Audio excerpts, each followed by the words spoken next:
میرا غفلت میں ڈوبا دل مجید میں اللہ تعالیٰ نے نبی کو حکم دیا کہ ان سے کہہ دیجئے میری اس دعوت میں کوئی لالچ نہیں ہے. تو جو بات میں کر رہا تھا, دعوت میں نہ پیسوں کی لالچ ہونی چاہیے, نہ عزت مطلوب ہو, نہ اپنے آپ کو اونچا دکھانا مطلوب ہو. دعوت جھک کے دی جاتی ہے. دیکھو تبلیغی جماعت اتنی کامیاب کیوں ہے, اتنی کامیاب, حالانکہ ایک پیسہ بھی نہیں ملتا. کھانا, چائے, نسوار, پان, گٹکا سب اپنے خرچے پہ. جب آپ ایک سال جنگلوں میں پیدل لگا کے آؤ گے تو کوئی ایئرپورٹ پہ پھول لے کے کھڑا ہوا نہیں ہوتا ہے بھائی. نہ دفتر میں کوئی انکریمنٹ لگ جاتا ہے, نہ گورنمنٹ کی طرف سے کہ ماشاءاللہ چونکہ ان کے کوئی سرٹیفکیٹ بھی نہیں ملتا. آپ بتاؤ میں سال لگا کر آئے ہوں, وہ اگلا کیا ثبوت ہے؟ کہ ثبوت تو کچھ بھی نہیں ہے. مدنی مسجد فون بھی کرو گے شاید وہ بھی کہہ لیں ہم تو جانتے ہیں نہیں اس بندے کو ہے کون. کچھ بھی نہیں مل رہا ہوتا, پھر بھی اتنی کامیاب کیوں ہے؟ پھیلتا ہے, جب کام پھیل رہا ہے. وجہ کیا ہے کہ جب یہ دعوت دینے کے لیے جاتے ہیں تو اپنے آپ کو چھوٹا بنا کے, یہ نہیں کہ ہم تیرے کو سکھانے آئے ہیں, تجھے کچھ پتا ہے نہیں بھائی, ہم سیکھنے آئے ہیں, آؤ مسجد میں بیٹھ کے مذاکرہ ہوگا, ہم بھی سیکھیں گے آپ بھی سیکھیں گے, ہم نے تو خود کلمہ پڑھا ہے تو ہم سیکھنے والے. تو یہ جو سیکھتے اور بھائی اور عزت اور کوئی یار کیا کیا باتیں آتی ہیں دماغ میں, کھوپڑی میں. ابھی میں ایک واقعہ سنایا نا, جس نے مجھے سنایا تو بس میں آنکھوں سے ضبط نہیں کر پا رہا تھا. حضرت مولانا طاری جمیل صاحب کا واقعہ ہے. ایک شخص آیا مجھ سے ملنے کے لیے, خواجہ سرا ہے. میں تو پہلی دفعہ زندگی میں کوئی خواجہ سرا مجھ سے ملا. میں سمجھا کہ پراپر آدمی ہے, اتنی بڑی اس کی داڑھی اور رنگ ماشاءاللہ بڑی مردانہ وجہ. لیکن جب بات چیت کا انداز ہوتا ہے تھوڑا سا, وہ ایٹیٹیوڈ سے اندازہ ہو گیا کہ یہ مکمل مرد نہیں ہے. تو اس نے مجھے خود بتا دیا میں خواجہ سے رہا ہوں. میں نے کہا بھائی ہم سے ملنے کے لیے کیسے آئے آپ, اتنی بڑی داڑھی آپ کی. اس نے اپنا جو واقعہ سنایا نا, میں 3 دفعہ وہ واقعہ سناتے ہوئے رویا ہوں.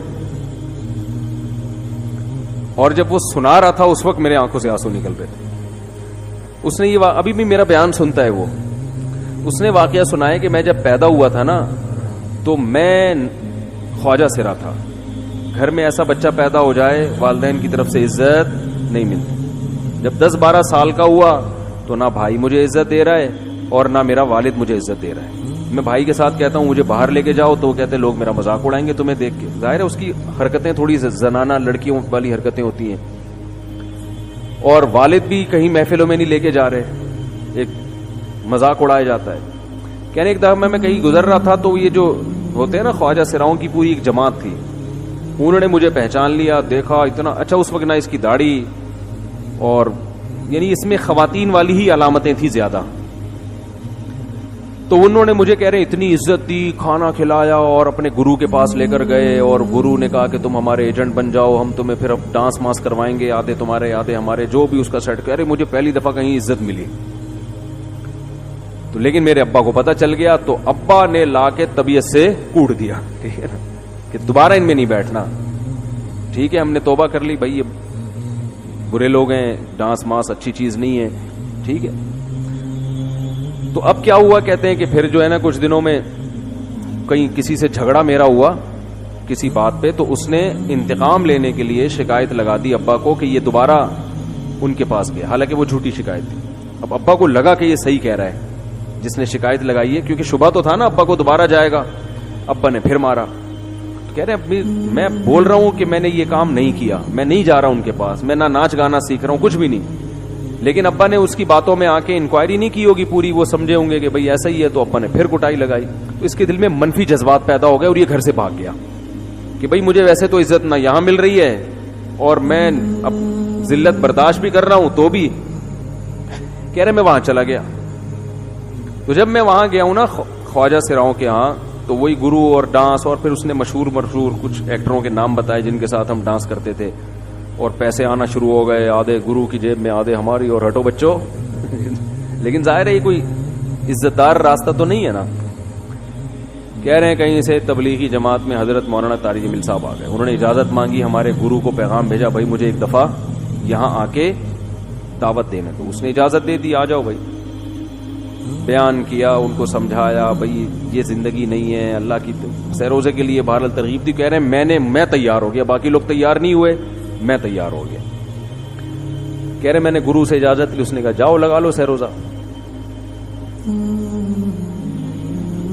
تو کہتا ہے کہ جب میں حضرت کے گھر پہ گیا ہوں نا تو حضرت پہلے سے دروازہ کھول کے ایسے انہوں نے دونوں بازو پھیلائے ہوئے تھے استقبال کے لیے, پہلے سے کھڑے ہوئے تھے علماء کے ساتھ. کہتے اتنے مشہور آدمی, اتنی بڑی سیلیبریٹی اور اتنے بڑے بڑے علماء, ان کی پگڑیاں, ان کے اتنا خوبصورت لباس, جو خود عزت دار لوگ ہیں, کہہ رہے ایسے جو ہے نا میرے استقبال کے لیے دونوں بازو پھیلا کر کھڑے ہوئے ہیں, اور ایسے مجھے بیٹا بنا کے نہ اپنے سینے سے لگایا کہ تو میرا بیٹا ہے. کہہ رہے خدا کی قسم مجھے زندگی میں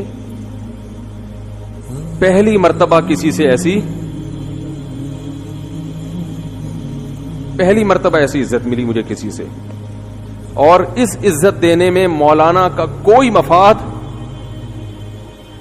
بولو بھائی, کچھ بلکہ ذلت ہوگی نا. لوگ کہتے ہیں خواجہ سرا کو بیٹا بنایا ہوا ہے, اور اس وقت تو اس میں بیچارے میں کچھ زنانہ سی علامتیں بھی تھیں, تو خواجہ سرا کو کیا دے رہے ہیں, عزت دے رہے ہیں. کیا کسی تاجر پہ محنت کرو تو تھوڑا چندہ دے دے گا مدرسے, وہ ایسا ہی ہے نا. اور کسی افسر پہ محنت کرو تو تعلقات کیا ہو جائیں گے, جب وہ دین پر آئے گا تو اس سے کیا فائدہ. اس کو تو باپ ایسے ان لوگوں کو ریجیکٹ کر دیتے ہیں, بھائی اپنانے سے.